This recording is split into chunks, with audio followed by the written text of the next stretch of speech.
the lattice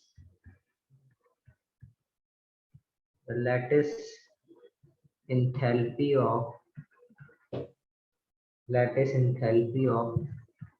KCl delta H sublimation of K solid आपको given है plus 89 kilojoule mole inverse delta H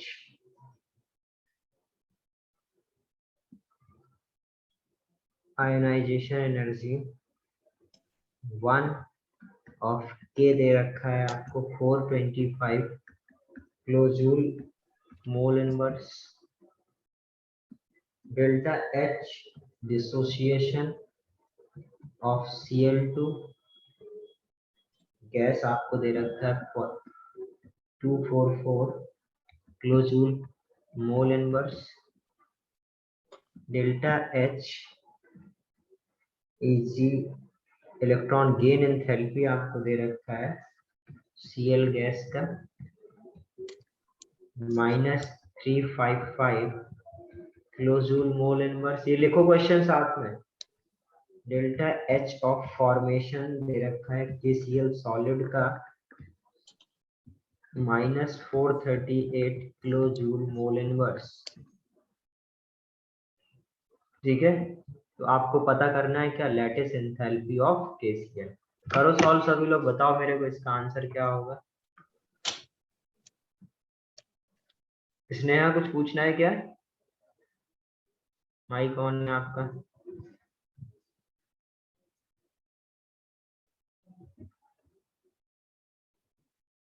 करो इस question को सभी लोग।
क्वेश्चन करो सभी लोग फास्ट।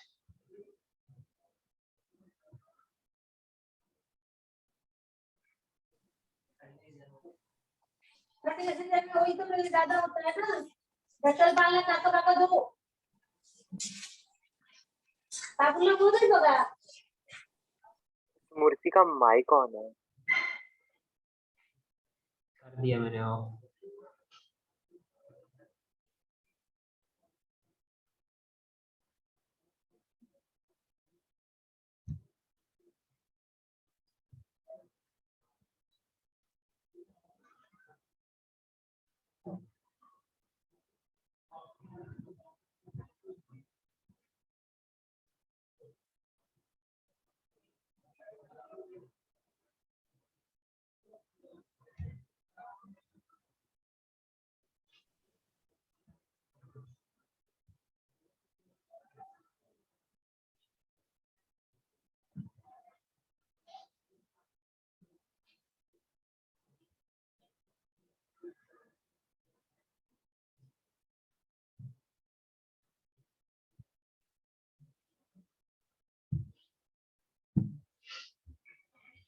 डन हुआ।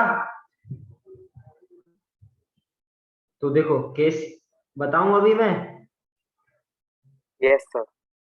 देखो जरा, सपोज केस क्या नहीं आया तुमसे? नहीं सर, वो तो बस इक्वेशन में डालने का और बस ऐड करने का है ना। और बस डिसोसिएशन एनर्जी का हाफ करने का है और कुछ नहीं है। तो किया तुमने? Yes sir. क्या आंसर आया बताओ?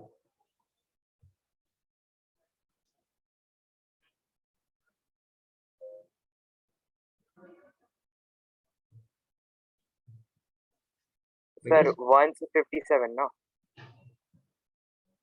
157 नहीं, गलत है बेटा। एक बात हमेशा याद रखो, सोचने के नंबर नहीं मिलते जब तक सही आंसर नहीं निकालोगे, तब तक आपको नंबर नहीं मिलेंगे। सही ऑप्शन टिक नहीं करोगे। देखो जरा, सपोज के solid plus half Cl2 gas will form KCl solid, और इसका जो डेल्टा HF फॉर्मेशन है वो आपको गिवन है, कितना है वो आपको गिवन था -438 kilo joule mole inverse, correct. और इसको यदि सब्लिमेशन कराना है तो डेल्टा H सब्लिमेशन आएगा, उससे क्या होगा, ये गैस बन जाएगा। उसके बाद क्या होगा, ये एक इलेक्ट्रॉन को इसको क्या करना है बेटा, यूज करना है, तो ये क्या बनेगा K प्लस गैस। और इधर जो आएगा वो क्या होगा, डेल्टा HIE, मतलब एंथैल्पी ऑफ आयोनाइजेशन एनर्जी। उसके बाद इसको ब्रेक करना पड़ेगा, तो वो क्या हो जाएगा, डेल्टा H डिसोसिएशन, उसका मेरे को हाफ लेना पड़ेगा क्योंकि हाफ मोल है। फिर इधर से मेरे को Cl गैस मिलेगा, इधर ये एक इलेक्ट्रॉन गेन करेगा, तो ये क्या हो जाएगा, डेल्टा H इलेक्ट्रॉन एफिनिटी या इलेक्ट्रॉन गेन एंथैल्पी, ये हो जाएगा Cl माइनस। इन दोनों को ऐड करोगे तो इससे क्या आएगा, लैटिस एनर्जी, करेक्ट। और आपको पता है बेटा कि delta H sublimation plus delta H IE plus delta H dissociation by 2 minus delta HEG minus lattice energy is equal to delta HF। हाँ अभी ठीक है सिद्धार्थ, वेरी गुड। और बाकी लोग कहाँ हैं? बाकी लोग का आंसर क्यों नहीं आया? थोड़ा एक्टिव रहो बेटा, आंसर तो लाओ एटलीस्ट।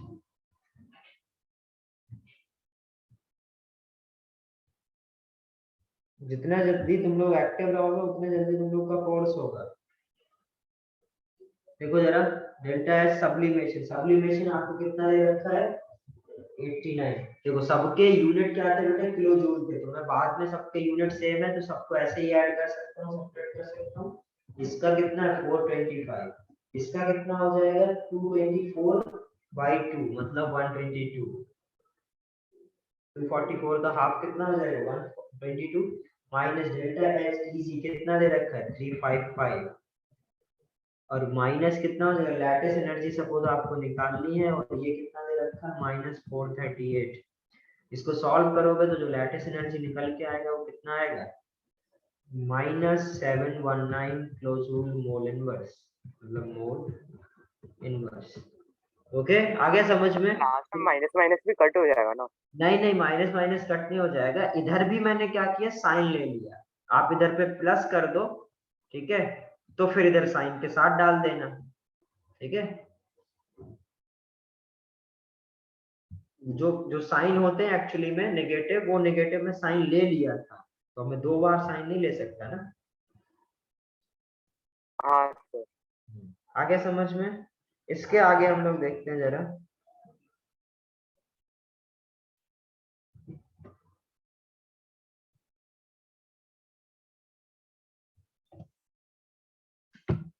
नेक्स्ट हेडिंग डालो। सर ये तो लिखने दो। हाँ लिखो, जल्दी लिखो।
डन.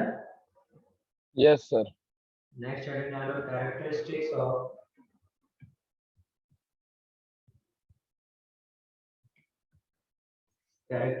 of ionic bond. अब देखो जरा आयनिक बॉन्ड के बारे में कैरेक्टरिस्टिक्स हमें देखना है. सबसे पहले बताऊं फिजिकल स्टेट के बारे में डिस्कस करें. तो बताओ बेटा आयनिक जो कंपाउंड्स होते हैं उनका फिजिकल स्टेट कैसा होता है? सॉलिड. ठीक है. तो जनरली बेटा जो आपके आयनिक कंपाउंड्स होते हैं वो हार्ड होते हैं, क्रिस्टलाइन होते हैं. Basically crystalline, solid, solid. Clear है सभी को फिजिकल स्टेट के बारे में? तो बेटा सबसे ज्यादा स्ट्रॉन्ग जो बॉन्ड होता है वो क्या होता है? आयनिक बॉन्ड होता है. और वो जनरली बेटा आपके सॉलिड का फॉर्म में, जैसे आपने अभी देखा KS सॉलिड, NaCl सॉलिड. अधिकतर जितने भी बेटा आपके आयनिक कंपाउंड्स होंगे वो किस फॉर्म में होंगे? सॉलिड फॉर्म में होंगे. ठीक है. तो सिंपल बोल सकते हैं बेटा जो आपका फिजिकल स्टेट होगा आयनिक बॉन्ड जिसमें है आयनिक कंपाउंड्स का जो फिजिकल स्टेट होगा वो क्या होगा? हार्ड, सॉलिड और क्रिस्टलाइन. क्लियर है. नेक्स्ट हम लोग प्रॉपर्टीज डिस्कस करें तो क्या आएगा? सॉल्युबिलिटी. सॉल्युबिलिटी मतलब क्या होता है? सॉल्युबिलिटी के लिए मैंने सिखाया है लाइक डिसॉल्व लाइक. प्रिंसिपल बताया था जैसा कंपाउंड होगा वो वैसे में ही सिर्फ सॉल्युबल होगा, अदरवाइज वो सॉल्युबल नहीं होगा. Like dissolve like. यदि बेटा आयनिक कंपाउंड है तो आयनिक कंपाउंड क्या होता है? जनरली पोलर होता है. तो वो किस में डिसॉल्व होगा? पोलर कंपाउंड में ज्यादा सॉल्युबल होगा. तो सिंपल बोल सकते हैं ionic compound are polar. Polar compound किस में डिसॉल्व होंगे? पोलर सॉल्वेंट में. so they are more soluble in polar solvent.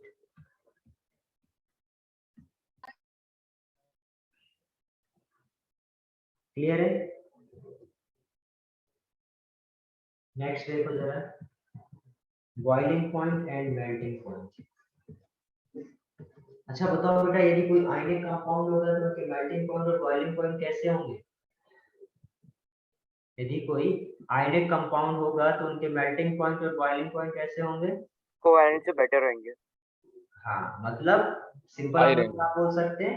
Higher melting point and boiling. Higher boiling point. देखो इधर BP and MP boiling point and melting point are higher due to high. इसकी वजह से होगा high just because of electrostatic force. Force of attraction. हाँ force of attraction. Note करो इतना fast.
Done. नहीं सर. देखो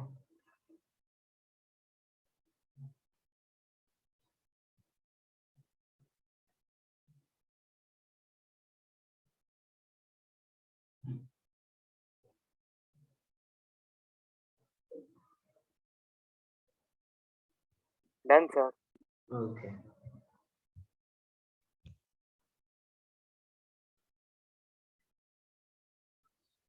नेक्स्ट क्या है, इलेक्ट्रिकल कंडक्टिविटी।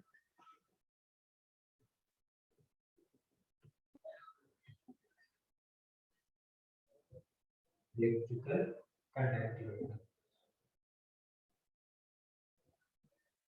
क्या बोल सकते हैं इलेक्ट्रिकल कंडक्टिविटी के बारे में? तो आयनिक कंपाउंड बेटा क्या होते हैं, उन आयंस के फॉर्म में रहते हैं, तो हम लोग जनरली क्या बोल सकते हैं कि आयनिक कंपाउंड्स का कंडक्टिविटी क्या होता है, ज्यादा होता है।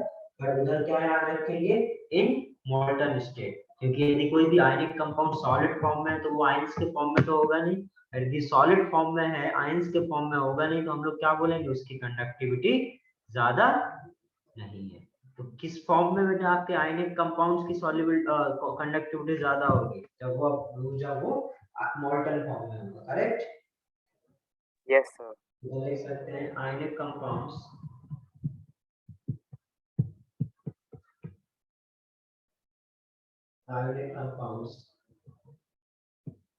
are less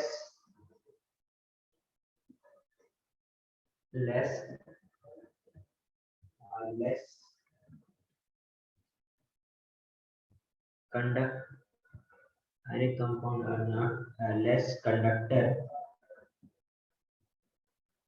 in solid form, a solid state, but highly conducting, highly sir आपने कंडक्टर लिखा एरर टाइम Yes, sir. क्या Ionic compounds are less conductor लिखा है sir. हाँ, ionic compounds are less conductor in solid state but highly conductive होएगा ना sir, क्या conductive होएगा ना। हाँ sir.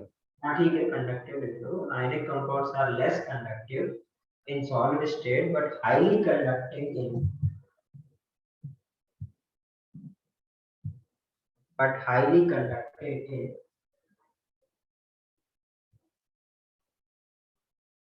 in molten state.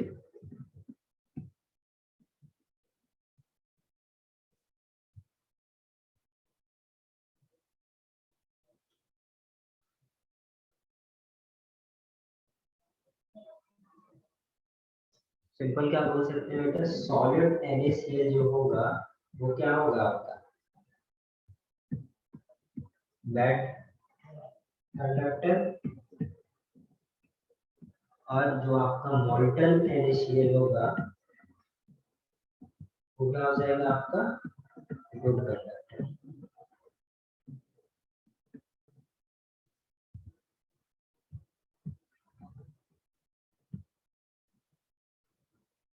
Next देखो आइसोमेरिज्म। यदि आपको याद हो तो मैंने बोला था कोवेलेंट कंपाउंड्स जो होते हैं वो आइसोमेरिज्म शो करते हैं। अरे लास्ट क्लास में आप तुम लोग को थोड़ा बहुत आइसोमेरिज्म सिखाया है मैंने। सर उसमें क्या होता है, वेब थोड़ा सा छोटे में एक्सप्लेन कर सकते हो? क्या क्या, आइसोमेरिज्म मतलब क्या? कुछ नहीं छोड़ो, Yes sir. कुछ नहीं छोड़ो। तो अभी इधर आइसोमेरिज्म मतलब नहीं पता तो मैं इसको हटा दे रहा हूँ। Sir isomerism आपने बोला था ना कि आप आयुपैक के बाद चालू हाँ बस करेंगे। नेक्स्ट लेक्चर में शुरू कर दूंगा, ठीक है, तो उसमें समझ में आ जाएगा, छोड़ो अभी सीधे फिर ये लिखो रिएक्टिविटी। जो हम लोग की इस वीक की जो ऑर्गेनिक की क्लास है उसमें हम लोग आइसोमेरिज्म ही शुरू करने वाले हैं। सर तो मतलब आयुपैक हो गया ना पूरा? हाँ यूपैक पूरा हो गया और आप लोग बुकलेट लगाना शुरू करो, ठीक है। अभी जो आप लोग का यूनिट टेस्ट है अभी का, हाँ सर कल वाले में आयुपैक ही है। हाँ सर कल वाले में वो फिनॉल वो सब भी है क्या, कि सिर्फ बेसिक? कल वो फिनॉल वगैरह नहीं हुआ शायद, बट फिर भी मतलब कॉमन नेम नहीं पूछूंगा मैं कभी भी, ठीक है, कॉमन नेम नहीं पूछे जाते हैं इससे। बट हाँ आपको बाकी ये पता होना चाहिए कि बेंजीन को आप मतलब बेंजीन को आप वर्ड रूप में बेंजीन लिख सकते हो, ठीक है, तो इस तरीके की चीजें आपको पता होनी चाहिए। फंक्शनल ग्रुप्स तक रहेगा ना? पूरा रहेगा, आयुपैक से पूरा रहेगा। सर पे में आप बोल रहे हैं एरोमेटिक कंपाउंड्स नहीं है उसमें? अरे वो कॉमन नेम नहीं आएगा बेटा, बाकी सारा कुछ आ सकता है। समझ गए? मैं ये नहीं पूछूंगा write down the common name of this compound, ऐसे नहीं कर कभी क्वेश्चन होगा। समझ गए? ठीक है बाकी सर। बाकी सब कुछ आएगा जितना भी मैंने पढ़ाया है। बेसिक जो ऑर्गेनिक केमिस्ट्री पढ़ाई थी वो भी, पहला लेक्चर जो था वो भी, उसमें से भी कुछ आ सकता है। तो कल का जो टेस्ट है उसको अच्छे से देना, और अगला जो यूनिट टेस्ट होगा मतलब नेक्स्ट ट्यूसडे को, उसमें केमिकल बॉन्डिंग पूरा आएगा, फुल केमिकल बॉन्डिंग। ओके,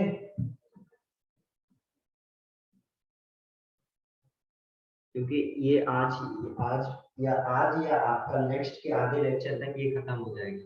देखो जरा रिएक्टिविटी, तो बेटा जो आपको यदि याद हो तो कोवेलेंट में मैंने बताया था, कोवेलेंट आपका थोड़ा कम रिएक्टिव होता है, लेस रिएक्टिव होता है, क्योंकि उसमें बेटा बॉन्ड को हमें क्या करना पड़ता है, ब्रेक करना पड़ता है, फॉर्म करना पड़ता है। जबकि जो आयनिक कंपाउंड्स होते हैं वो हाईली रिएक्टिव होंगे, क्योंकि उनमें ना तो हमें बेटा बॉन्ड ब्रेक करना है ना ही फॉर्म करना है। समझना, जैसे NaCl है, NaCl क्या होता है बेटा, Na प्लस और Cl माइनस की जो अट्रैक्शन होता है वो क्या होता है। तो इसमें हमें बेटा ना तो जैसे H2 प्लस Cl2 से हम लोग क्या बना रहे थे, HCl, तो हमें पहले क्या करना पड़ेगा, H बॉन्ड को ब्रेक करना पड़ेगा, Cl बॉन्ड को क्या करना पड़ेगा, ब्रेक। तो जो कोवेलेंट कंपाउंड्स है बेटा वो लेस रिएक्टिव होते हैं, जबकि आयनिक जो कंपाउंड्स होते हैं वो हाईली रिएक्टिव होते हैं, बिकॉज क्योंकि इसमें ना तो हमें बेटा बॉन्ड का फॉर्मेशन करना है, ना ही बॉन्ड को ब्रेक करना है। क्लियर है? Yes sir. इधर सिंपल हम लोग लिख सकते हैं,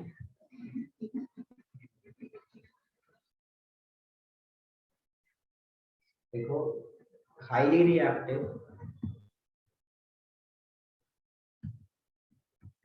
highly reactive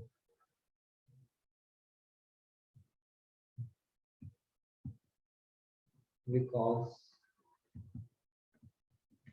there is no bond energy, because there is no bond energy, sorry, no bond breaking or forming। okay? तो दूसरे तरीके से बोल सकते हैं कि there is no bond energy required for breaking और फॉर्मिंग, या सिंपल लिख सकते हो नो बॉन्ड ब्रेकिंग और फॉर्मिंग। ठीक है, जैसे सपोज Na2SO4 है, ठीक है, और आपका क्या है, BaCl2, इसको बेटा मैंने इन दोनों को मैंने एक कंटेनर में डाल दिया, ठीक है।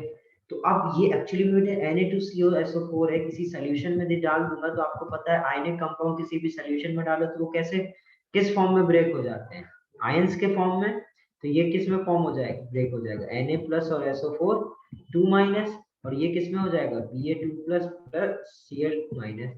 अब ये क्या करते हैं बेटा, ये दोनों आपस में कर लेंगे रिएक्शन, ये दोनों आपस में रिएक्शन कर लेंगे, और क्या फॉर्म कर लेंगे, NaCl प्लस BaSO4। तो क्या मेरे को बेटा इधर एक्स्ट्रा एनर्जी खर्च करनी पड़ी इसको ब्रेक करने के लिए, नहीं सर। नो इसलिए सर। ये जो कंपाउंड्स होते हैं क्या होते हैं, हाईली रिएक्टिव होते हैं। नोट कर लो।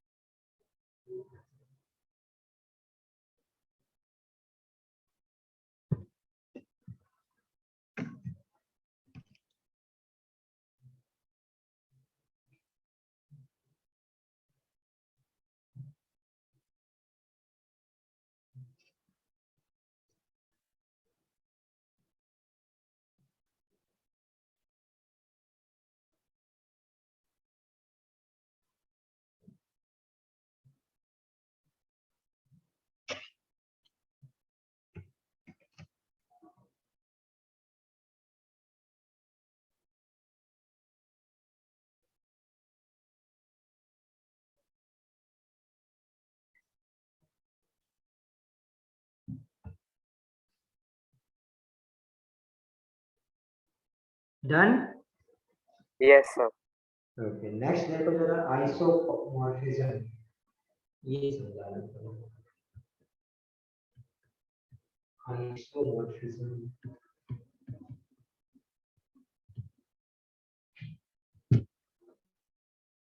तो आइसोमॉर्फिज्म क्या होते हैं, आयोनिक कंपाउंड, समझना पहले लिख लो फिर उसके बाद समझा दूंगा। Ionic compound show isomorphism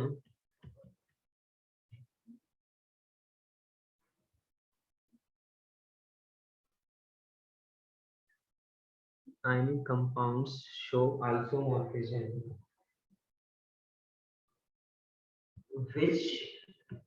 which have same electronic configuration of their ions. Suppose आपके पास बेटा एक NaCl है और एक MgCl2 है, ये दोनों आयनिक कंपाउंड्स हैं. Ionic compound show isomorphism which have same electronic configuration अब इन of ions, इनके ions क्या होंगे Na plus और Cl minus, इसका आयन क्या होगा Mg2 plus और Cl minus. ये तो कॉमन है बेटा, इनका इलेक्ट्रॉनिक कॉन्फ़िगरेशन सेम होगा. यदि इन दोनों के इलेक्ट्रॉनिक कॉन्फ़िगरेशन यदि सेम आ जाए तो वो क्या शो करेंगे आइसोमॉर्फिज्म. इसका इलेक्ट्रॉनिक कॉन्फ़िगरेशन क्या होगा 2,8, इसका क्या होगा 2,8. तो यदि बेटा देख रहे हो इनके आयंस के इलेक्ट्रॉनिक कॉन्फ़िगरेशन कैसे हैं सेम है, इसका भी 288 और इसका भी 288. यदि आयंस के इलेक्ट्रॉनिक कॉन्फ़िगरेशन सेम है तो इन मॉलिक्यूल्स को आप क्या बोलोगे आइसोमॉर्फिज्म. आगे समझ. Yes sir. नोट करो इसको. सर मतलब इलेक्ट्रॉनिक कॉन्फ़िगरेशन सेम है तो आयंस तब के बोलेंगे ना? इलेक्ट्रॉनिक, हाँ आयंस के इलेक्ट्रॉनिक कॉन्फ़िगरेशन सेम होने चाहिए. यदि आयंस के इलेक्ट्रॉनिक कॉन्फ़िगरेशन सेम है तो उसको आप क्या बोलोगे आइसोमॉर्फिज्म.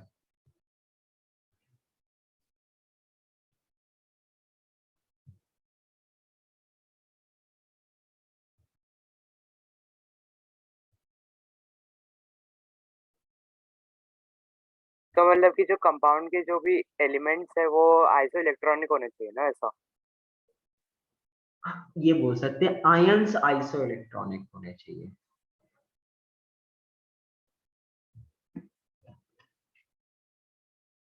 क्लियर है. Yes sir. डन ये. नहीं सर. ओके.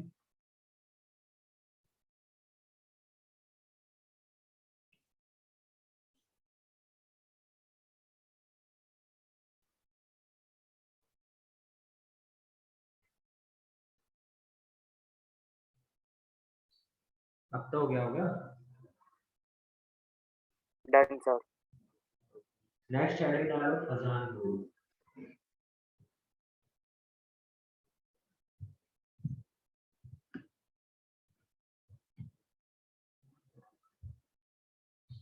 देखो जरा अब समझते हैं, सुनो जरा ये फजान रूल में क्या बताने की कोशिश करा और क्यों हमें फजान रूल पढ़ना चाहिए, ये सारी चीजें हम लोग इधर डिस्कस करेंगे.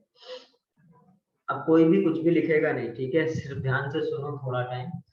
देखो आपका जो ये जो फजान रूल है ये क्या करता है बेटा, जितने भी आपके आयनिक कंपाउंड्स हैं, अब यदि सोचो यदि आपके सारे कंपाउंड मतलब बहुत आपके पास सैंपल ऑफ आयनिक कंपाउंड्स पता है, तो क्या सारे कंपाउंड बेटा आयनिक है? तो क्या जरूरी है सारे अच्छे गुड कंडक्टर ही हों? ऐसे जरूरी है नहीं. कुछ बेटा ज्यादा अच्छे गुड कंडक्टर होंगे, गुड कंडक्टर ऑफ इलेक्ट्रिसिटी होंगे, और कुछ नहीं होंगे. तो फजान ने क्या बोला कि जितने भी आपके आयनिक कंपाउंड्स हैं वो जरूरी नहीं बेटा कि वो सारे गुड कंडक्टर ही हों, या ऐसा कोई जरूरी नहीं कि यदि आयनिक कंपाउंड है तो उसमें जो आयनिक नेचर होगा, जो आयनिक कैरेक्टर्स होंगे वो 100% मतलब उसने क्या बोला कि ऐसा कोई कंपाउंड एग्जिस्ट ही नहीं करता है जो कि 100% क्या हो आयनिक हो. इसका मतलब क्या है कि हर एक ब्रेक, मेरी वॉइस ब्रेक हो रही है क्या? नहीं सर. नहीं हो रही. नो सर बराबर है. ओके. तो श्रेया एक बार लीव करके ज्वाइन करो, शायद सही हो जाए. हाँ तो देखो मैं क्या बोल रहा था. Sir Fajans rule. वो मेरे को पता है फजान रूल. हाँ तो सर आप मैं, वही बोल रहे थे कि मतलब आयनिक 100% 100% आयोनिक हाँ नहीं ठीक है, होते हाँ हैं समझ ऐसा. हाँ. गए. चलो तो आपका जो आयनिक कंपाउंड्स है, कोई भी कंपाउंड बेटा आपका 100% आयन 100% आयोनिक नहीं होता है. हर एक कंपाउंड में क्या होता है बेटा, कैरेक्टर्स होते हैं। कितने ये कंपाउंड आपका 50% कैरेक्टर आयनिक नेचर है, 80%, 60%, 90%, 99.95%। तो इस तरीके से क्या हो सकता है बेटा, उसमें आयनिक नेचर होगा।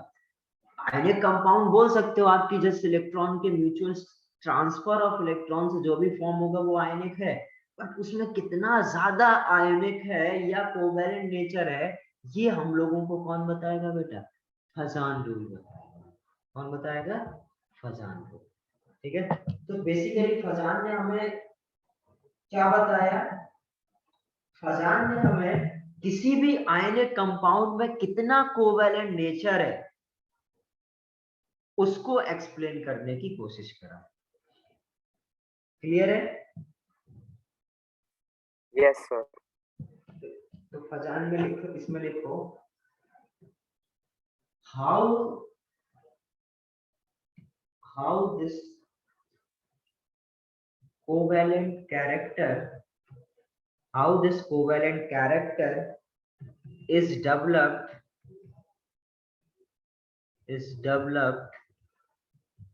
in ionic bond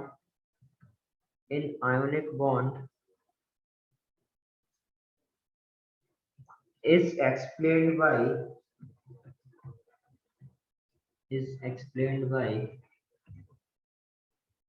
Fazan rule. ठीक है, अब हमें क्या करना है बेटा, कुछ कुछ टर्म्स सीखने। फजान रूल को समझने से पहले हमें कुछ कुछ टर्म्स पता होना चाहिए। जैसे पहला टर्म है पोलराइजेशन पावर। पोलराइजेशन पावर, अच्छा ये बताओ, किसी चीज को यदि कोई बोले कि ये मेरा पावर है, पावर क्या क्या होता है एक्चुअली में? पावर मतलब क्या होगा? पावर, जो भी किसी के पास बेटा पावर होता है वो अपने ऊपर अप्लाई करता है या दूसरे के ऊपर अप्लाई करता है? मतलब दूसरे के ऊपर। दूसरे के ऊपर, मतलब दूसरे के पावर ऊपर ही करता है सर। किसके पास पावर है वो कैसे पता चलेगा हमें? वो दूसरे को कितना इन्फ्लुएंस कर पा रहा है, दूसरों को कितना अफेक्ट कर पा रहा है। करेक्ट। अच्छा ये बताओ, पोलराइजेशन वर्ड से आपको क्या समझ में आता है? किसी चीज का पोलराइज हुआ मतलब उसके जो इलेक्ट्रॉन है वो डिफ्यूज हुए या उसके तरफ थोड़े अट्रैक्ट हुए, इसका मतलब क्या, पोलराइज हुआ। और पोलराइजेशन पावर का क्या मतलब होगा? पोलराइजेशन पावर का मतलब कोई स्पीसीज दूसरे के जो चार्जेस है उसको किस तरीके से डिफ्यूज कर रहा है या पोलराइज कर रहा है। करेक्ट। तो ये जो पोलराइजेशन पावर होता है बेटा, ये किसका होता है? कैटाइन का होता है। किसका होता है? कैटाइन का होता है। क्योंकि देखो कैटाइन क्या होता है, इलेक्ट्रॉन डिफिशिएंट है, कैटाइन के ऊपर खुद पॉजिटिव चार्ज होता है, उसके पास तो इलेक्ट्रॉन है नहीं। जो एनाइन होते हैं उनके पास क्या होते हैं, इलेक्ट्रॉन होते हैं, उसके पास क्या होता है, चार्ज होता है। सपोज जो एनाइन का चार्ज है, ठीक है, और इधर सामने सपोज कैटाइन है, तो ये जो कैटाइन है ये अपना पावर दिखाए इसके चार्ज को डिफ्यूज करने को, इसको क्या करने को, इसके चार्ज को स्प्रेड करने को। तो ये जिस पावर के साथ बेटा क्या करेगा, इसके चार्ज को डिफ्यूज कर पाएगा, पोलराइज कर पाएगा, इसके पावर को हम लोग क्या बोलेंगे, इसकी एबिलिटी को हम लोग क्या बोलेंगे, पोलराइजेशन पावर। आएगा समझ में? तो सिंपल पोलराइजेशन पावर को हम लोग क्या बोल सकते हैं, ability of cation to polarize an anion। एक एनाइन को पोलराइज करने की जो एबिलिटी है उसको आप क्या बोलोगे, पोलराइजेशन पावर। आया क्या समझ में सभी को? नेक्स्ट हेडिंग डालो। आया नहीं आया, कोई बोला नहीं कुछ? आया सर, पहले एकदम कंप्लीटली नहीं आया सर, थोड़ा सा इंटरप्रेट कर सकते हो और? अच्छा सर, और देखो क्या है, यदि सपोज पोलराइजेशन तो सबको पता है, मतलब पोलराइज करना मतलब उसके जो चार्ज एक जगह एक्युमुलेट थे वो क्या हो जाए, डिस्ट्रीब्यूटेड हो जाए, थोड़े से स्प्रेड हो जाए। करेक्ट। अब इसके चार्ज बेटा स्प्रेड कब होंगे, जब ये बेटा इसको इन्फ्लुएंस करे, इसके अंदर के जो चार्ज है बेटा वो इस तरफ इन्फ्लुएंस हो, वो कब होगा, स्प्रेड कब होगा, जब इधर पे पॉजिटिव चार्ज ज्यादा हो। मतलब इधर पर यदि पॉजिटिव चार्ज ज्यादा है और इसकी वजह से बेटा इसके आसपास नेगेटिव इकट्ठा हो रहे हैं, मतलब थोड़ा सा ये क्या हो रहा है, पोलराइज हो रहा है, इसके तरफ टिल्टेड हो रहे हैं, इसके तरफ झुक रहे हैं, इसके तरफ स्प्रेड हो रहे हैं, तो इस ये किसकी एबिलिटी होगी, इस कैटाइन की होगी कि इसके ऊपर कितना ज्यादा पॉजिटिव चार्ज है उतना ज्यादा क्या होगा, इसके जो नेगेटिव चार्ज है ये क्या होगा, इसके तरफ अट्रैक्ट होंगे। अट्रैक्ट करेंगे। और तो जितना ज्यादा बेटा इसका पावर होगा, जितनी ज्यादा इसकी एबिलिटी होगी, उतना ही क्या होगा उसका पोलराइजेशन पावर। तो हम लोग क्या बोलेंगे, ability of cation to polarise or to polarise an anion, उसको आप क्या बोलोगे, पोलराइजेशन पावर। अभी आया क्या समझ में? Yes sir. Yes sir. Okay, अब देखते हैं पोलराइजेबिलिटी। अच्छा, पोलराइजेबिलिटी से क्या समझ में आ रहा है, उसकी एबिलिटी। अब ये पोलराइजेबिलिटी किसके लिए डिफाइन करेंगे, एनायन के लिए, कि जो एनायन है, देखो कैटायन ने इसको इन्फ्लुएंस करा, इसको पोलराइज करा हुआ, तो ये प्रॉपर्टी किसकी थी, कैटायन की पोलराइजेशन पावर। बट बेटा ये उस पर भी तो डिपेंड करेगा, जो एनायन है उसकी एबिलिटी कितनी है पोलराइज होने की। पता चले उसके पास चार्ज ही नहीं है तो क्या वो पोलराइज हो पाएगा, नहीं हो पाएगा ना, नो सर। करेक्ट। तो जो एबिलिटी है, जो पोलराइजेबिलिटी है, वो किसकी है, एनायन की। तो बेसिकली मैं क्या बोल सकता हूं कि ability of anion to polarise, correct, वो क्या हो जाएगा आपका पोलराइजेबिलिटी। क्लियर है, वो यस उसकी सर। एबिलिटी हो जाएगी। नोट कर लेना ये पोलराइजेबिलिटी, इसको क्या बोल सकते हैं हम लोग, द एबिलिटी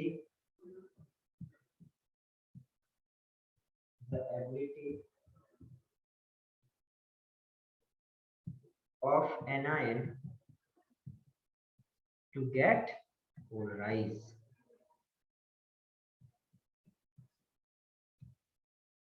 आगे समझ में? तो दो टर्म है बेटा, कौन कितना ज्यादा पोलराइज हो रहा है, वो किसकी, वो क्या है, वो दो फैक्टर पर डिपेंड करेगा कि उसको दूसरा कौन कितना ज्यादा तरीके से इन्फ्लुएंस करके पोलराइज करे, या उसकी खुद की क्या प्रॉपर्टी है पोलराइज होने की। जो जो दूसरा करेगा उसको आप पोलराइजेशन पावर बोलेंगे, और जो खुद की एबिलिटी होगी उसको क्या बोलोगे आप, पोलराइजेबिलिटी। तो हमेशा याद रखना बेटा, पोलराइजेबिलिटी किसकी होती है, एनायन की होती है, और पोलराइजेशन पावर किसका होता है, कैटायन का होता है। ये दोनों डेफिनेशन क्लियर है? Yes sir. ठीक है, तो अभी आप समझते हैं जरा। तो फजान ने क्या बोला, फजान ने बोला बेटा कि यदि कोई ऐसा आयोनिक कंपाउंड है जिसका पोलराइजेशन बहुत ज्यादा हो रहा है, मतलब कैटायन क्या करा रहा है, एनायन को पोलराइजेशन ज्यादा करा रहा है, मतलब ओवरऑल जो कंपाउंड है उसका पोलराइजेशन बहुत ज्यादा हो रहा है। तो फजान ने बोला बेटा यदि किसी भी आयोनिक कंपाउंड का पोलराइजेशन बहुत ज्यादा हो रहा है, इसका मतलब क्या है, उसमें कोवैलेंट कैरेक्टर क्या है, ज्यादा है, उसमें कोवैलेंट कैरेक्टर क्या है, बहुत ज्यादा है। तो सिंपल हम लोग बोल सकते हैं कि पोलराइजेशन किस, अब हम लोग समझते हैं जो पोलराइजेशन है वो कौन कौन से फैक्टर पर डिपेंड करेगा। यदि पोलराइजेशन ज्यादा होगा तो कोवैलेंट कैरेक्टर क्या होगा, ज्यादा होगा। ये किसने बोला, फजान ने बोला। अब समझते हैं बेटा कि पोलराइजेशन ज्यादा होगा तो कोवैलेंट कैरेक्टर कैसे ज्यादा होगा। ठीक है, अच्छा कोवैलेंट कैरेक्टर ज्यादा होने का मतलब क्या होता है कि उधर पर जो बेटा म्यूचुअल ट्रांसफर ऑफ इलेक्ट्रॉन है वो कम हो रहा है। यदि अच्छे से ट्रांसफर ऑफ इलेक्ट्रॉन होता तो उधर पे आयनिक बॉन्ड बनता और बहुत अच्छा आयनिक बॉन्ड बनता। यदि पोलराइजेशन की वजह से कोवैलेंट आयनिक नेचर कम हो रहा है, इसका मतलब ट्रांसफर ऑफ इलेक्ट्रॉन कम हो रहा है। और पोलराइजेशन यदि ज्यादा होगा बेटा तो इलेक्ट्रॉन को कैटायन अट्रैक्ट ज्यादा करेगा, और अट्रैक्ट ज्यादा करेगा तो क्या वो ट्रांसफर करने देगा, नहीं करने देगा। आए समझ में? तो सिंपल हम लोग बोल सकते हैं यदि कहीं पर भी बेटा पोलराइजेबिलिटी या पोलराइजेशन पावर ज्यादा है तो क्या होगा, उसका पोलराइजेशन ज्यादा होगा, और पोलराइजेशन ज्यादा होगा तो उसमें कोवैलेंट कैरेक्टर ज्यादा होगा, क्योंकि कंप्लीट ट्रांसफर ऑफ इलेक्ट्रॉन की टेंडेंसी क्या हो जाएगी, कम हो जाएगी, आयनिक नेचर कम हो जाएगा, कोवैलेंट नेचर क्या हो जाएगा, इंक्रीज हो जाएगा। आया क्या समझ में?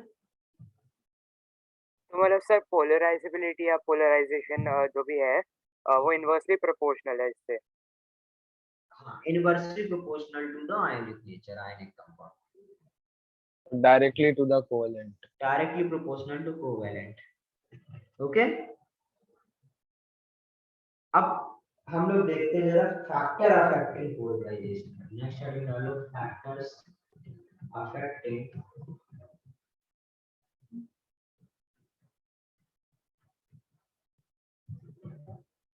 पोलराइजेशन। तो फैक्टर्स अफेक्टिंग देखा जाए पोलराइजेशन, सपोज पहला है साइज ऑफ कैटायन। अच्छा बताओ बेटा, साइज ऑफ कैटायन कैसा होगा जिससे पोलराइजेशन बहुत ज्यादा हो? बताओ साइज कैसा होना चाहिए जिससे आपका जो पोलराइजेशन पावर है वो बहुत ज्यादा हो? छोटा, स्मॉल होना चाहिए, लार्ज होना चाहिए, क्या होना चाहिए? बड़ा होना सोचो। चाहिए सर। सर लार्ज होना चाहिए। लार्ज होना चाहिए, स्मॉल? लार्ज आदर्श बोला, और स्मॉल कौन बोल तो रहा है? लार्ज रहेगा तो ज्यादा पॉजिटिव चार्ज रहेगा, तो उसी हिसाब से रहेगा ना पोलराइजेशन पावर। और कोई कुछ और आ रहा है किसी के दिमाग में? नहीं सर, मुझे भी लग रहा है लार्ज ही होएगा। लार्ज ही होएगा? लार्ज नहीं होगा, ऐसे सोचो सर बेटा। स्मॉल कैसे होगा? समझते हैं, मैं इसीलिए ही हूँ। इधर पे पॉजिटिव चार्ज और इधर पे सपोज नेगेटिव चार्ज, ठीक है। अच्छा ये बताओ, जितना साइज छोटा होता है उतना ज्यादा जेड इफेक्टिव होता है, ये तो पता है? सर क्या बोला सर आपने, आवाज नहीं बराबर। क्या बोला तो मैं बोल रहा हूँ साइज यदि छोटा होगा तो जेड इफेक्टिव क्या होगा? ज्यादा होगा, correct? Yes sir. Yes sir. और जेड इफेक्टिव ज्यादा होगा, इसका मतलब है कि इस छोटे से एटम में इफेक्टिव न्यूक्लियर चार्ज बहुत ज्यादा है, और यदि इफेक्टिव न्यूक्लियर चार्ज ज्यादा है तो इसको इन्फ्लुएंस भी क्या करेगा? ज्यादा करेगा।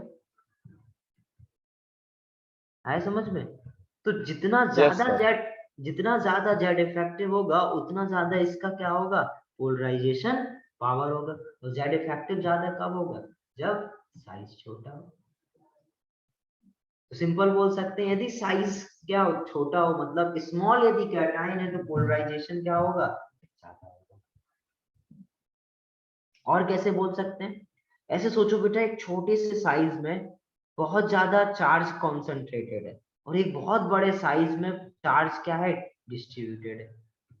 तो बताओ बेटा, ये ज्यादा इफेक्टिवनेस दिखाएगा या ये ज्यादा इफेक्टिवनेस दिखाएगा? जो छोटा सा चार्ज, जो चार्ज जो बेटा छोटे से जगह पर कॉन्सेंट्रेटेड है, मतलब क्या कि वो ज्यादा कंबाइंड है, ज्यादा एक साथ यस फोर्स सर, अप्लाई करेगा, तो वो बड़े वाले में ज्यादा ज्यादा डिस्ट्रीब्यूटेड है, ज्यादा खींच इसके पाएगा, लिए। ज्यादा इन्फ्लुएंस कर पाएगा, ज्यादा पावर लगा पाएगा। तो हमेशा याद रखेंगे बेटा, साइज ऑफ कैटायन कैसा होना चाहिए? स्मॉल होना चाहिए, जिससे आपका पोलराइजेशन क्या होगा? ज्यादा होगा। आगे समझ? Yes sir. लिख सकते हैं as size of cation decreases polarisation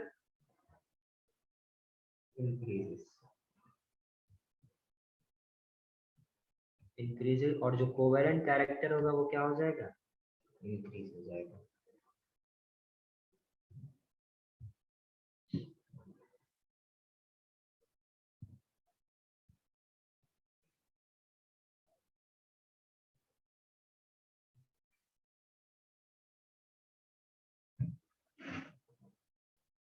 आगे समझ? से सपोज आपसे पूछा जाए LiCl, NaCl, KCl, ये सारे आयनिक कंपाउंड्स हैं। अब इन आयनिक कंपाउंड्स में मैं क्या ढूंढने की कोशिश कर रहा हूँ? कोवेलेंट नेचर की, कोवेलेंट कैरेक्टर की। तो कोवेलेंट कंपाउंड का जो कोवेलेंट नेचर है, कोवेलेंट कैरेक्टरिस्टिक्स है, उसका क्या ऑर्डर होगा यदि ये कंपाउंड में आपसे पूछा जाए तो? क्वेश्चन समझ में आया? सर लेफ्ट साइड पे जाएगा ना वैसा। जो लेफ्ट साइड का, यस सर, लिथियम से होगा। हाँ इसका सब देखो सिंपल क्या है, देखो सारा कुछ क्या सेम है, एनाइन का साइज क्या है? सेम है। कैटाइन का साइज क्या है, सिर्फ डिफरेंट है। जितना छोटा कैटाइन होगा उतना ज्यादा कोवेलेंट नेचर होगा। तो मैं कोवेलेंट का ऑर्डर क्या बोल सकता हूँ, ये बोल सकता हूँ, करेक्ट। Yes sir. यदि मैं आपसे ये पूछूं BeCl2, MgCl2, CaCl2, SrCl2 और BaCl2, ठीक है, तो इसमें क्या होगा, सबसे ज्यादा किसका होगा? सर वापस से सेम ग्रुप में है ना, तो फिर हमें वही लेफ्ट साइड। सिर्फ सारे सेम ग्रुप के हैं तो सिंपल बोल यस सकते हैं। लेफ्ट साइड से। आगे समझ, इसको नोट करो। फिर नेक्स्ट हेडिंग डालो, साइज ऑफ एनाइन। अभी तो एनाइन मैंने सेम दे रखा था, अब मैं एनाइन अलग कर दूंगा तो क्या होगा। साइज ऑफ एनाइन कैसा होना चाहिए जिससे आपका कोवेलेंट कैरेक्टर इंक्रीज हो। हेडिंग डालो, फिर सोचना भी शुरू करो।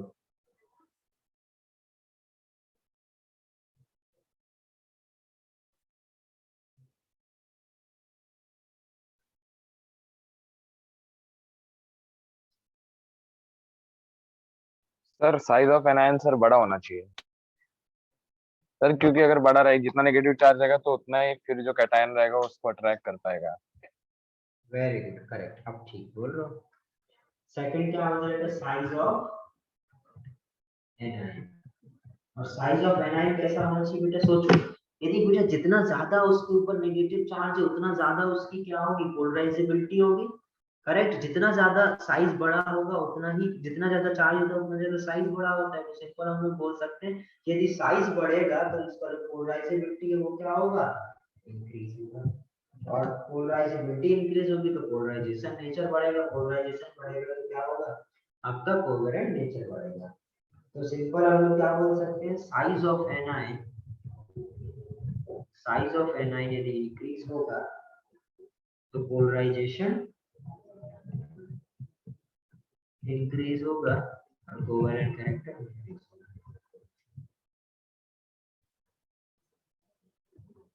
यदि आपसे पूछा जाए AgF, AgCl, AgBr, AgI, इसमें क्या आएगा साइज का ऑर्डर?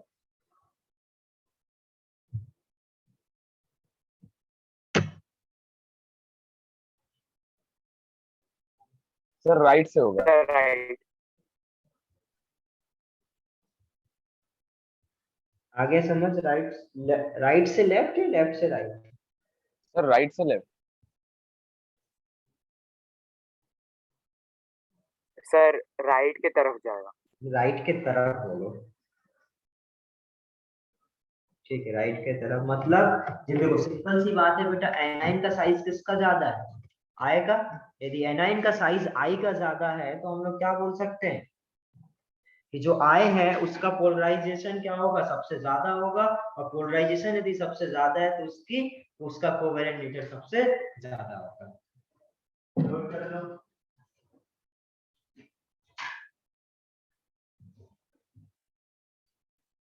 ठीक है, तो सिंपल हम लोग क्या बोल सकते हैं, इसका ज्यादा होगा क्योंकि I माइनस का साइज ज्यादा है। F माइनस से साइज यदि इंक्रीज करेगा तो कोवेलेंट कैरेक्टर इंक्रीज करेगा। तो ये कोवेलेंट नेचर का, कोवेलेंट कैरेक्टर का क्या हो जाएगा,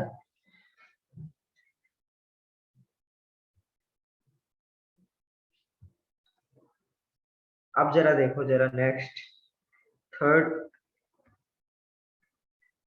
चार्ज ऑन कैटाइन और एनाइन, ठीक है।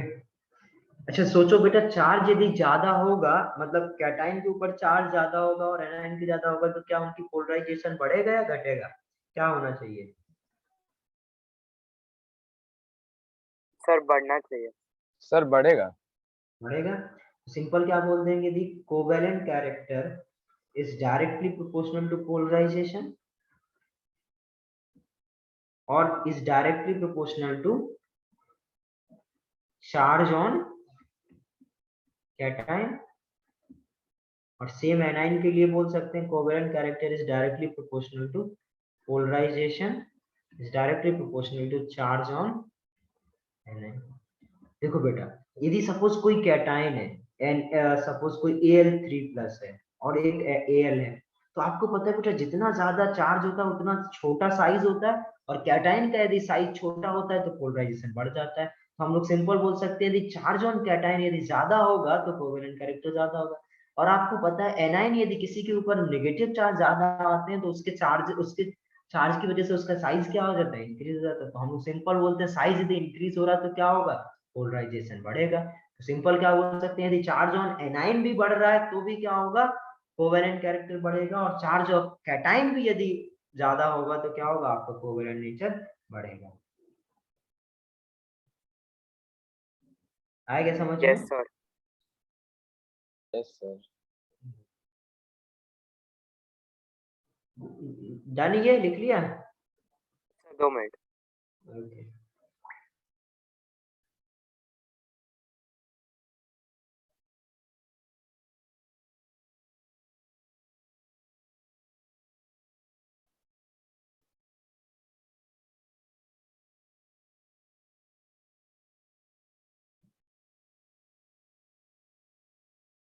Done sir. ओके, चलो नेक्स्ट देखो जरा।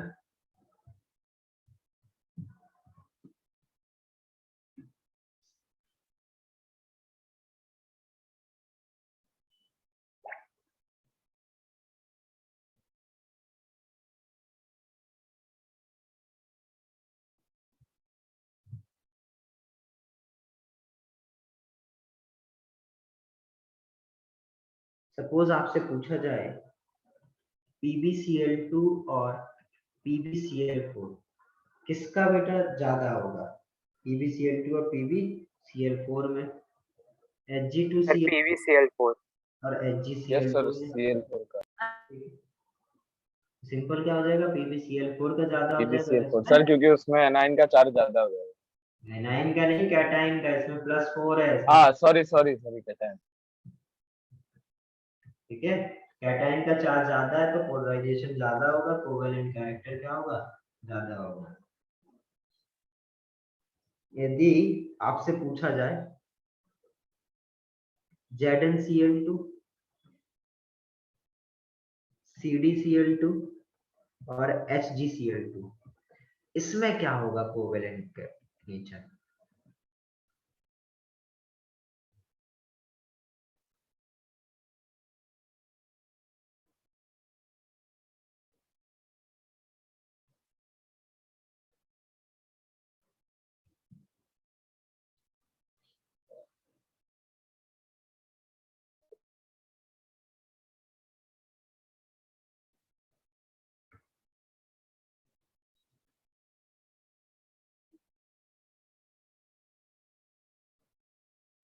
सर राइट साइड पे।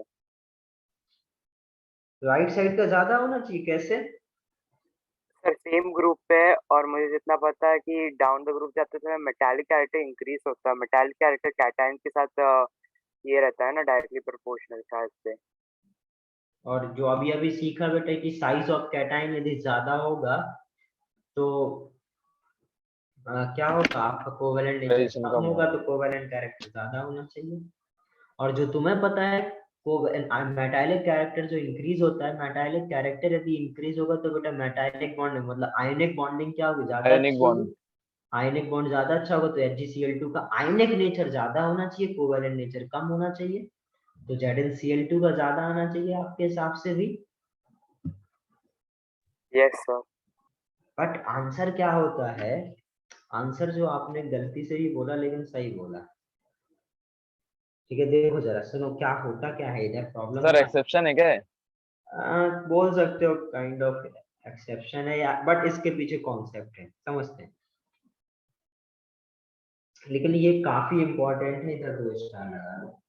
देखो अभी सपोज ये HgCl2 है, CdCl2 और ZnCl2 है, तो आपको यदि पता है बेटा कि जो ये सारे एक ही ग्रुप के हैं, जानवर कैदी होंगे, ठीक है। और जब हम लोग बेटा एक ही ग्रुप के एलिमेंट के बारे में डिस्कस कर रहे हैं तो ये क्या होता है 3D, ये क्या होता है 4D, और ये क्या होता है 5D। इसके बाद क्या आता है बेटा आपका एफ ब्लॉक आने लग जाता है, और इधर पे डी ब्लॉक आने लग जाता है। तो आपको यदि मैंने सिखाया था लेंथेनाइड कॉन्ट्रैक्शन, सिखाया था लेंथेनाइड कॉन्ट्रैक्शन, तो Yes, sir. लेंथेनाइट कॉन्ट्रैक्शन की वजह से क्या होता है बेटा, जितना साइज इंक्रीज होना चाहिए, हम लोग इसके कोवेलेंट नेचर को कम क्यों बोल रहे हैं, क्योंकि साइज इंक्रीज हो जाता है। But just because of lanthanide contraction क्या साइज कम होता है? साइज इनके साइज क्या बढ़ता है? बढ़ता नहीं है, क्योंकि लेंथेनाइट कॉन्ट्रैक्शन की वजह से क्या हो जाता है, मॉलिक्यूल कॉन्ट्रैक्ट कर जाता है, जितना बढ़ना चाहिए उतना साइज बढ़ता ही नहीं है। और जितना साइज बढ़ना चाहिए उतना साइज नहीं बढ़ेगा, तो उसका क्या आयनिक नेचर बढ़ेगा? नहीं बढ़ेगा सर।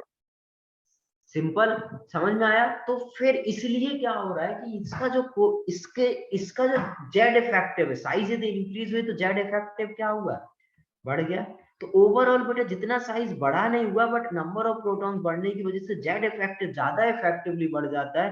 और आपको मैं अभी सिखा रखा हूं कि जेड इफेक्टिव यदि बढ़ेगा, साइज तो ठीक है इंक्रीज हो रही, बट जेड इफेक्टिव इंक्रीज हो रहा है, तो हम लोग क्या बोल सकते हैं, due to Z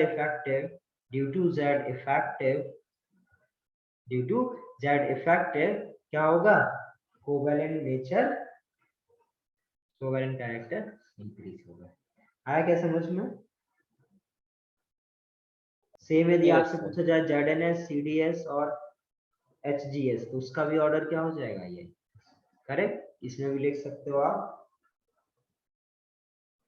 size increase but covalent character increases due to Z effective. Note कर लो ये।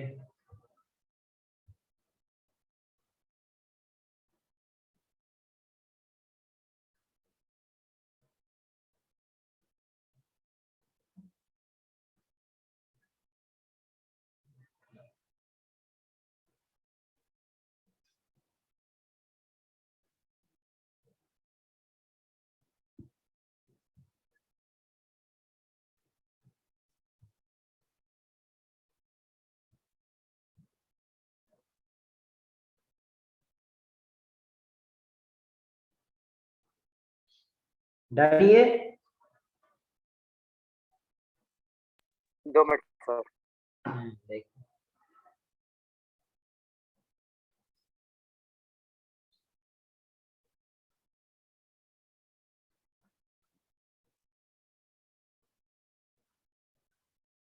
Done sir. ओके चलो नेक्स्ट देखो, नेक्स्ट फैक्टर, फोर्थ फैक्टर जो कि क्या है, सूडो इनर्ट गैस कॉन्फ़िगरेशन।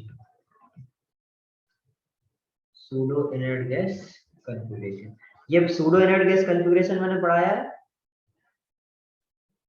नहीं सर। क्या होता है? सर अगर नहीं पढ़ा है तो कैसे बता सकते हैं? तुम नहीं बोले हो क्या? पढ़ाया तो था मैंने पीरियोडिक के लास्ट में शायद। चलो कोई नहीं। देखो, यदि सूडो इनर्ट गैस क्या होते हैं बेटा, इनर्ट गैस क्या होते हैं, जब उनके आउटर मोस्ट शेल में एक 8 इलेक्ट्रॉन हो, हाँ सर याद आ गया, हाँ पढ़ाया था आपने। और सूडो क्या होंगे, जब उनके आउटर मोस्ट शेल में कितने इलेक्ट्रॉन हो, 18 इलेक्ट्रॉन। वो सारे स्पीसीज को हम लोग क्या बोलेंगे, सूडो इनर्ट गैस कॉन्फ़िगरेशन को रखते हैं, करेक्ट। अब सोचो बेटा, यदि किसी भी स्पीसीज के, सबसे पहले तो हमें यही समझ में आना चाहिए बेटा, 18 को सूडो इनर्ट गैस कॉन्फ़िगरेशन, 8 को इनर्ट गैस। सपोज ये कौन से होगा, सपोज Zn2+ है, Zn2 नॉर्मल, यदि Zn का इलेक्ट्रॉनिक कॉन्फ़िगरेशन लिखने को बोले तो क्या लिखोगे, आर्गन 4s2 3d10। यदि Zn2+ का इलेक्ट्रॉनिक कॉन्फ़िगरेशन लिखने को बोलूं तो क्या होगा, आर्गन 3d10। जो आउटर मोस्ट शेल के इलेक्ट्रॉन है वो क्या हो जाते हैं, रिमूव हो जाते हैं। आप समझना बेटा ध्यान से, यदि ये Zn2+ है तो इसके आउटर मोस्ट शेल में कितने होंगे, आर्गन क्या है, वो आपका क्या होगा, इसका इलेक्ट्रॉनिक कॉन्फ़िगरेशन चलो लिख देता हूँ, 1s2 3s2 3p6 और पूरा लिख दिया मैंने 3d10। तो ये देखो, अब इसके लिए आउटर मोस्ट शेल क्या है, ये है, और इसके आउटर मोस्ट शेल में क्या है, 18 इलेक्ट्रॉन। तो अब ये इस स्पीसीज को आप क्या बोल सकते हो, सूडो इनर्ट गैस कॉन्फ़िगरेशन वाली स्पीसीज है। जैसे सपोज Cu+1 Cu+1 भी क्या होता है, तो Cu29 होता है Z, उसका Cu का कोई इलेक्ट्रॉनिक कॉन्फ़िगरेशन लिखने बोले तो क्या लिखेगा, आर्गन 4s1 3d10, और इससे एक इलेक्ट्रॉन निकालोगे तो Cu+1 से क्या हो जाएगा, आर्गन 3d10, इसके भी सेम बना, इसके भी आउटर मोस्ट शेल में क्या है, तो ये स्पीसीज क्या होती है बेटा, आपके सूडो इनर्ट गैस कॉन्फ़िगरेशन रखने वाली। अब समझते हैं जरा, यदि ये सूडो इनर्ट गैस कॉन्फ़िगरेशन है तो इनके पोलराइजेशन पे क्या फर्क पड़ेगा।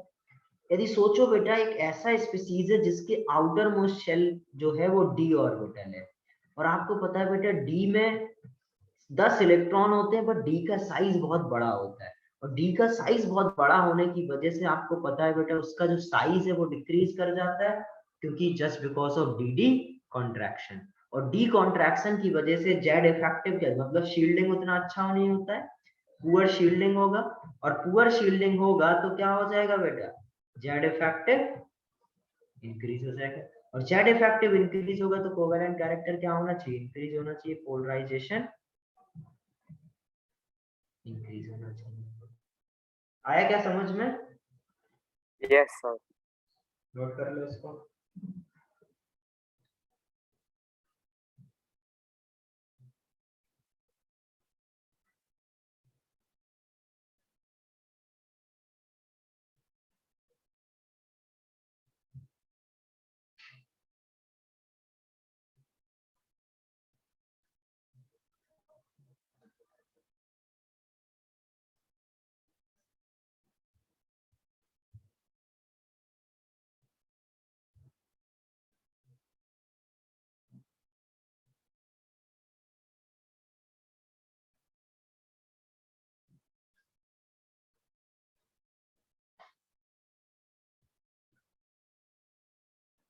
तो सिंपल याद रखेंगे बेटा, जिसमें सूडो इनर्ट गैस कॉन्फ़िगरेशन होगा उसका ओवरऑल जेड इफेक्टिव इंक्रीज हो जाता है और उसका पोलराइजेशन ज्यादा होता है।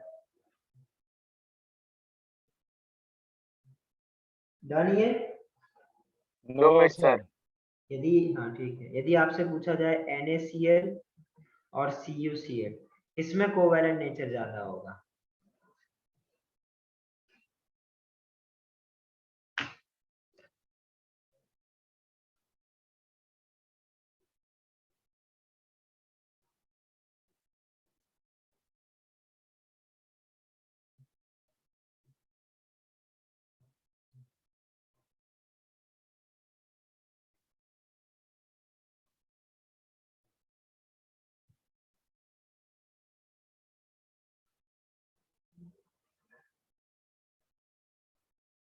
तुम लोग लगा रहे हो केमिकल बॉन्डिंग, कितना लग गया सिद्धार्थ? सर मैं लेकर आऊँ। है ना, मैं पूछ रहा हूँ बुकलेट लगा रहे हो तुम लोग, हाँ सर। कितना लगा लिए हो, एक्सरसाइज 1 कंप्लीट हुआ? सर ये जो मेरा ये मेन एडवांस का है ना, तो फैम एकदम अलग अलग है, तो फिर मैं वैसा ऐसे आ रहा है। हाँ वो ठीक है, बट आपने कितने टॉपिक का अभी तक लगा लिया है पोर्शन? सर वो लास्ट में मोटी है ना, तो फैम वो अभी तक मैं पहुंचा नहीं हूँ, पर लेकिन अभी तक मैंने सबका एक्सरसाइज 1 कंप्लीट कर दिया। Okay very good. और बाकी लोग, देखो बेटा, जितने भी लोग अभी, तुम लोग सारे लोग ऑनलाइन ही पढ़ रहे हो अभी फिलहाल, तो मेरे को आप लोग क्या काम कर रहे हो ये बताना है सभी को, ठीक है?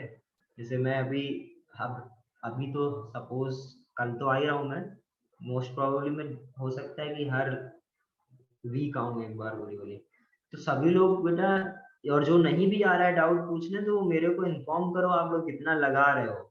यदि देखो क्वेश्चंस नहीं लगाओगे तो कुछ भी हो जाए बेटा, नहीं सीख पाओगे, तो हमसे जरूरी क्या होता है बेटा, क्वेश्चन प्रैक्टिस करना। सभी लोग बेटा सीरियसली क्वेश्चन सॉल्व करो, डाउट पूछने आओ। इस बैच का मेरे को नहीं लगता है 2 बच्चों को छोड़ के, 3 बच्चों को छोड़ के कोई डाउट पूछने भी आया है, ठीक है? तो डाउट पूछोगे नहीं तो नहीं सीखोगे, ऐसा नहीं हो सकता बेटा सारी चीजें मैं क्लास में कवर कर दूं, कोशिश करता हूँ कि सारी हो जाए कवर, बट कुछ चीजें मैं छोड़ दूं या कुछ चीजें आपको समझ में ना आए, तो वो डाउट से जब क्वेश्चन लगाओगे समझ में आएगा, तभी बेटा वो क्लियर होंगी चीजें। तो मेरे को ऐसा लग रहा है तुम लोग कुछ सॉल्व नहीं कर रहे हो, तो वो मेरे को गलत साबित करो और तुम लोग कुछ दिखाओ मेरे को जिससे लगा, तो मैं आप लोगों से जिसके पास मेंस, जो मेंस का कर रहा है, जिसके पास मेंस का बुकलेट है, मॉड्यूल है, तो वो क्या करो बेटा, मेंस का जो एक्सरसाइज 1 है या टॉपिक वाइज दे रखा है, तो टॉपिक वाइज जो भी जो सेक्शन है, सारे सेक्शन अब कवर हो चुके हैं, तो सारे सेक्शन का एक्सरसाइज 1 मेरे को, जो आपकी नेक्स्ट क्लास हो जब भी, उससे पहले मेरे को पीडीएफ बना के भेजो, ठीक है। हाँ, यदि डाउट में आ रहे हो तो डाउट में लेके आओ, वो दिखाओ। ये आपको इतना काम सभी को करना है। ओके, क्लियर है? Yes sir. और सर ये CUCL का ज्यादा कोवेलेंट कैरेक्टर होगा ना? क्या? CUCL का ज्यादा कोवेलेंट कैरेक्टर रहेगा ना हाँ, क्वेश्चन में? CUCL का ज्यादा होगा, क्योंकि CUCL क्या है आपका, pseudo analysis configuration. Clear? Yes sir. Next देखो जरा। 2 मिनट सर, लिखा नहीं कंप्लीट। अच्छा लिखो। मैं सुनते सुनते लिखना चाहिए था ना, मैं इसलिए बोल रहा था, इसलिए आपको लिख भी लो और सुन भी लो। सर आप बोल रहे हो, अभी आप बोल रहे हो तभी लिखना मत ऐसा, और फिर आप चलो ऐसा ठीक है, बोलते हो। ठीक, कोई बात नहीं, तुम लिखो।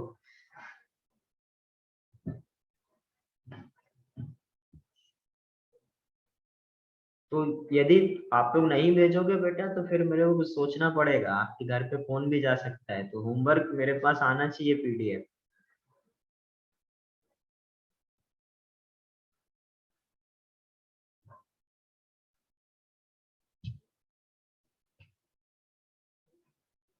Done sir.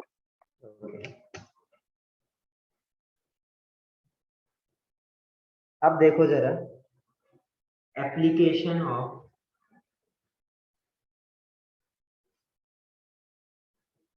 एप्लीकेशन, बेसिकली जो फजान रूल है, इसका हम लोग कहाँ कहाँ एप्लीकेशन कर सकते हैं। तो इधर मैं बोल दे रहा हूँ, सपोज पोलराइजेशन इंक्रीज हो रहा है, ठीक है, तो कोई भी एप्लीकेशन हम लोग एप्लीकेबल तब करेंगे जब हमारे पास एक कंडीशन हो। तो क्या बोलूं मैं, सपोज पोलराइजेशन इंक्रीज हो रहा है, तो आपका कोवेलेंट कैरेक्टर क्या होगा, इंक्रीज होगा। आयनिक कैरेक्टर क्या होगा, डिक्रीज करेगा, करेक्ट। लैटिस एनर्जी क्या होगी, बताओ जरा सभी लोग, लैटिस एनर्जी को क्या होगा। लैटिस एनर्जी क्या होता है बेटा, आयनिक बॉन्ड, आयनिक कंपाउंड का 1 मोल ऑफ आयनिक क्रिस्टल का फॉर्मेशन में जितना एनर्जी रिलीज होता है, वो लैटिस एनर्जी होता है। यदि बेटा आपका आयनिक नेचर ही कम हो गया, तो एनर्जी भी क्या होगी, कम कम हो रिलीज जाएगा। होगी, तो लैटिस एनर्जी क्या हो जाएगी, कम हो जाएगी। फोर्थ यदि बात किया जाए मेल्टिंग पॉइंट और बॉइलिंग पॉइंट, इसमें क्या फर्क पड़ेगा बेटा, मेल्टिंग पॉइंट और बॉइलिंग पॉइंट क्या हो जाएगा, वो भी कम हो जाएगा, क्योंकि बेटा आयनिक नेचर कम हो रहा है, कंपाउंड उतना अच्छा आयनिक ही नहीं बचा है, तो उसके मेल्टिंग पॉइंट और बॉइलिंग पॉइंट जो ज्यादा हो रहे थे just because of ionic nature, वो क्या हो जाएंगे, कम हो जाएंगे, करेक्ट। नेक्स्ट बात करूं हार्डनेस, तो हार्डनेस भी बेटा किसकी वजह से आ रहा था, आयनिक नेचर की वजह से, आयनिक नेचर कम हो रहा है, तो हार्डनेस भी क्या हो जाएगी, कम हो जाएगी।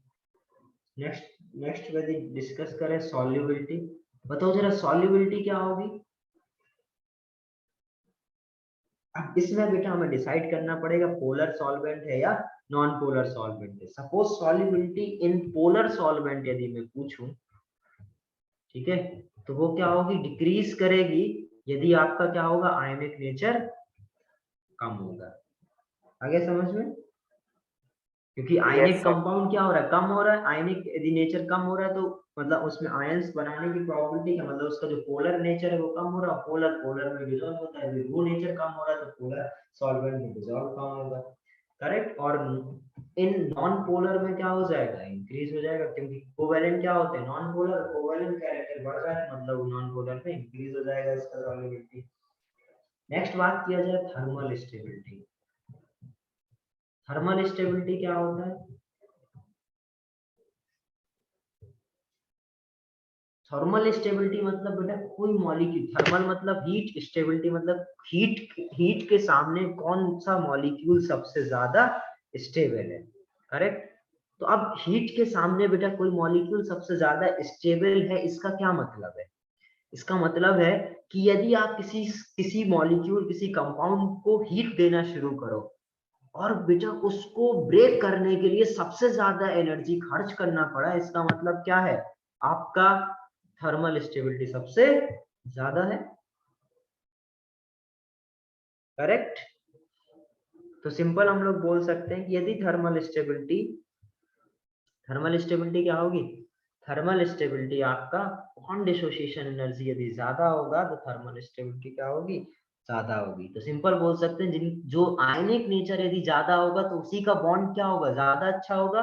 बॉन्ड जिसका अच्छा होगा उसी की थर्मल स्टेबिलिटी ज्यादा होगी। इधर क्या हो रहा है, आयनिक नेचर कम हो रहा है, मतलब बॉन्ड भी क्या होगा, बेकार बनेगा। बॉन्ड बेकार बनेगा तो उसकी थर्मल स्टेबिलिटी भी क्या होगी, कम हो जाएगी। तो बोल सकते हैं थर्मल स्टेबिलिटी क्या होगी, डिक्रीज करेगी। आगे समझ। नहीं सर, दोनों आपस में एक्सप्लेन कर सकते हैं। एक बार और सुनो, ज्यादा लंबा हो जाता है तो तुम लोग फोकस नहीं कर पाते हो। सुनो, शॉर्ट में बताता हूँ। थर्मल स्टेबिलिटी मतलब क्या होता है, यदि बॉन्ड बड़ा हो, मतलब बॉन्ड ज्यादा स्ट्रांग है, उसको बेटा ब्रेक करना ज्यादा टफ होगा। यदि बॉन्ड ज्यादा स्ट्रांग होगा, देखो हमें क्या करना है, हीट देना है। और थर्मल स्टेबिलिटी मतलब क्या, वो बॉन्ड कितने ज्यादा स्टेबल हो, वो मॉलिक्यूल डिसोसिएट ना हो रहा हो, उतना ज्यादा स्टेबल होगा, करेक्ट। और यदि कोई मॉलिक्यूल बहुत जल्दी डिसोसिएट हो रहा है, इसका मतलब है कि वो बहुत जल्दी ब्रेक हो रहा है। तो सिंपल यदि मैं बात बोलूं कि यदि कोई बॉन्ड ऐसा है जो ब्रेक ही नहीं हो रहा है, इसका मतलब वो थर्मली ज्यादा स्टेबल है। और ब्रेक कब नहीं होगा, जिसमें हमें ज्यादा हीट की जरूरत पड़ेगी। और वो हीट की जरूरत कब पड़ेगी, जब उनके बीच में क्या होगा बेटा, स्ट्रॉन्ग बॉन्ड होगा। और स्ट्रॉन्ग बॉन्ड कौन सा होता है, आयनिक बॉन्ड होता है। तो जो आयनिक कंपाउंड्स है, यदि इसमें आयनिक नेचर ज्यादा है तो उसकी थर्मल स्टेबिलिटी क्या होगी, ज्यादा होगी।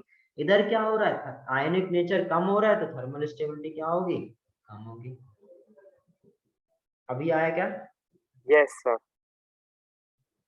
बाकी लोग हैंड रेस करो जरा, देखो कितने लोग समझ में आया। Hand sir raise. मतलब इन शॉर्ट जब आयोनिक मतलब नेचर उसका कम होगा, थर्मल स्टेबिलिटी भी डिक्रीज होगा ना। हाँ, इन शॉर्ट सर ये बेसिकली स्टेबिलिटी तभी ऐसा हीट दे रहे हैं हम लोग ऐसा इसको। बेसिकली। मतलब उन लोग का जो कंपाउंड का स्टेबिलिटी कैसा रहेगा जब अगर हम लोग हीट दे रहे हैं वैसा, कौन से ऐसा अगर इसमें ज्यादा अगर हीट ज्यादा लगता है तो फिर हम इसको स्टेबिलिटी बेटर है, अगर हीट कम लगता है तो फिर हम इसका। बिल्कुल बिल्कुल सही बात है। सिंपल थर्मल स्टेबिलिटी मतलब उसी पर डिपेंड कर रहा है।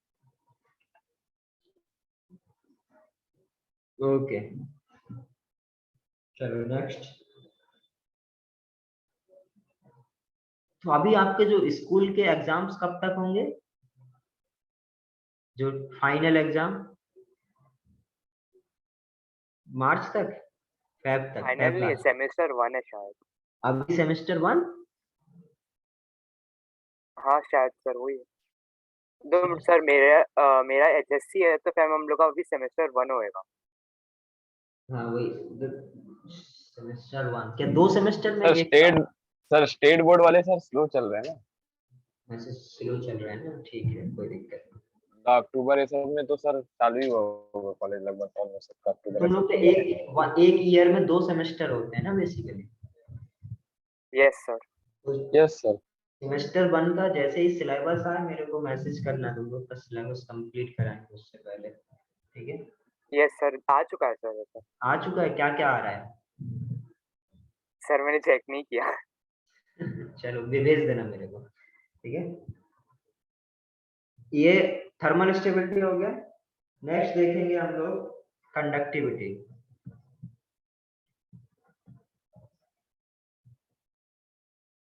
कंडक्टिविटी क्या होगी बेटा, आयनिक नेचर कम होगा तो कंडक्टिविटी भी क्या हो जाएगी, कम हो जाएगी। और नेक्स्ट बात करते हैं बेटा intensity. Intensity intensity of colour. Intensity of colour क्या होगा, इंक्रीज होगा यदि पोलराइजेशन इंक्रीज होगा। तो ये हम लोग अभी डिस्कस करेंगे इसके जस्ट बाद। तो नेक्स्ट हेडिंग डालो इंटेंसिटी ऑफ कलर, फिर मैं बताता हूँ इंटेंसिटी ऑफ कलर एक्चुअली में क्यों इंक्रीज होगा यदि पोलराइजेशन इंक्रीज होगा। तो इतना नोट करो, फिर उसके बाद इंटेंसिटी ऑफ कलर हेडिंग डालो। बस हमारा बस यही लास्ट टॉपिक बचा है बेटा। इनके जो कुछ मेल्टिंग पॉइंट, कुछ कुछ चीजें तो हम लोग पढ़ चुके हैं, 2-4 चीजें हमें, जैसे सॉल्युबिलिटी थोड़ा डिटेल में पढ़ेंगे, इंटेंसिटी ऑफ कलर डिटेल में पढ़ेंगे, थर्मल स्टेबिलिटी डिटेल में पढ़ेंगे, और ये चैप्टर कंप्लीट हो जाएगा। तो आधे घंटे का और बचा है।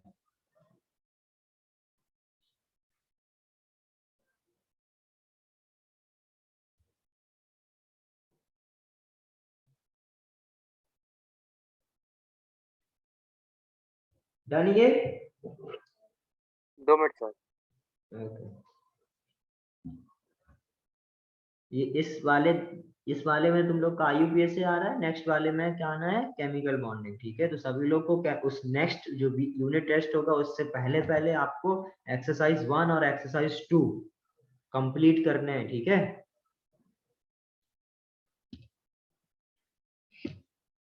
अभी थोड़ा पढ़ना ज्यादा शुरू कर दो, क्योंकि आपकी आपकी जो चीजें हैं आप थोड़ा और तेज चलेंगी, क्योंकि अब जो आगे चैप्टर है वो छोटे छोटे चैप्टर हैं, आपको लगाना, आपको सॉल्व ज्यादा करना पड़ेगा। सर IUPAC की बात कर रहे हो या आप इसी अपना रेगुलर और इनऑर्गेनिक? ना ना, मैं बात कर रहा हूँ इनऑर्गेनिक की। केमिकल बॉन्डिंग जो आपका आपका कल एक यूनिट टेस्ट है, उसमें आपका IUPAC आएगा। सो नेक्स्ट हफ्ते जो आपका यूनिट टेस्ट होगा उसमें आपका केमिकल बॉन्डिंग आएगा। केमिकल बॉन्डिंग तब तक बेटा आपको पूरा कंप्लीट करना है। ठीक है, एक्सरसाइज 1 और एक्सरसाइज 2। ठीक है सर। डन ये? अब देखो हेडिंग डालो कलर। मैं एक बेटा इसको एक रियल एग्जांपल से बता रहा हूँ। ठीक है, क्या होता है कि जो इंटेंसिटी ऑफ कलर है is directly proportional to polarization. Intensity of color is directly proportional to polarization. देखना, सपोज ये जो आपका AgF है, AgCl, AgBr और AgI। अच्छा, कोवेलेंट कैरेक्टर बेटा किसका ज्यादा होता है, ये हम लोग अभी निकाले थे। कोवेलेंट कैरेक्टर किसका ज्यादा होता है? AgI का। हाँ यस सर। सर, क्योंकि एनायन का साइज बड़ा होना चाहिए। हाँ, AgI का। तो अभी मैंने क्या बोला कि पोलराइजेशन यदि डायरेक्टली प्रोपोर्शनल, इसका मतलब इसका पोलराइजेशन ज्यादा हो, मतलब इसका कलर का जो इंटेंसिटी है, मतलब इंटेंसिटी मतलब समझते हो, इंटेंसिटी मतलब कितना ज्यादा इंटेंस कलर है, मतलब कितना ज्यादा डार्क कलर है। करेक्ट, तो इसका मतलब इसका डार्क कलर होना चाहिए, इसका लाइट कलर होना चाहिए। और एक्चुअली में बेटा क्या होता है, इनके मैं आपको कलर बताऊं जो आज मैं बता रहा हूँ, याद भी कर लेना, मतलब आज के आज याद मत करना, बट ये आपको याद होने चाहिए। क्या होना, ये क्या, कलरलेस। AgF क्या होता है आपका, कलरलेस। जबकि AgCl क्या होता है आपका, व्हाइट होता है। AgBr आपका लाइट येलो होता है, लाइट येलो। और AgI जो है वो क्या है आपका, डार्क येलो। इधर से आप बोल भी सकते हो, जैसे जैसे कोवैलेंट कैरेक्टर बढ़ रहा है वो क्या है, इंटेंसिटी ऑफ कलर इंक्रीज हो रहा है। देख सकते हो आप। ठीक है, से एक एग्जांपल और दूं, ZnS, CdS और HgS। अभी बताया था बेटा इसका कोवेलेंट कैरेक्टर का ऑर्डर ये था, just because of Z effective. Correct. Yes sir. और यदि जेड इफेक्टिव बढ़ेगा इसका मतलब क्या है, इनके कलर डार्क होते चले जाना चाहिए। मैं आपको बताऊं तो ZnS क्या होता है बेटा, व्हाइट होता है। CdS आपका येलो होता है। और जो आपका HgS होता है वो क्या होता है, ब्लैक होता है। तो क्या कलर डार्क हुआ, तो हम लोग बोल सकते हैं जो इंटेंसिटी ऑफ कलर है वो क्या, पोलराइजेशन पे डायरेक्टली प्रोपोर्शनल है। नोट कर लो इसका। बट इससे ये मत कंक्लूड कर लेना कि आई के जितने भी कंपाउंड होंगे वो सारे आपके डार्क कलर के ही होंगे, ऐसा भी होता है बेटा, आई के कंपाउंड आपके क्या होंगे, कलरलेस भी हो सकते हैं। ठीक है, तो सिर्फ इधर ये कहने का मतलब क्या है, यदि रिलेटिव ऑर्डर आप देखोगे, यदि किसी में कोवेलेंट नेचर कम है तो वो हमेशा क्या होगा बेटा, लाइट कलर होगा generally. Clear?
Done.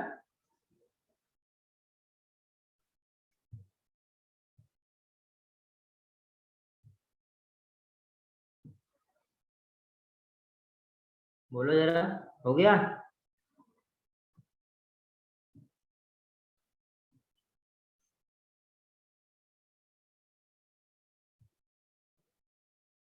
Chris, yes sir. मेरे को तेरे एक्सरसाइज 1 का पीडीएफ चाहिए, ठीक है? अभी तक कुछ लगाया है?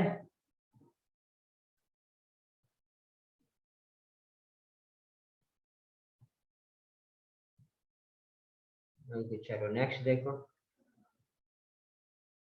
Next heading number solubility. Next heading क्या है आपका? सॉल्युबिलिटी। सॉल्युबिलिटी से आपको पता है क्या होता है बेटा? Light dissolve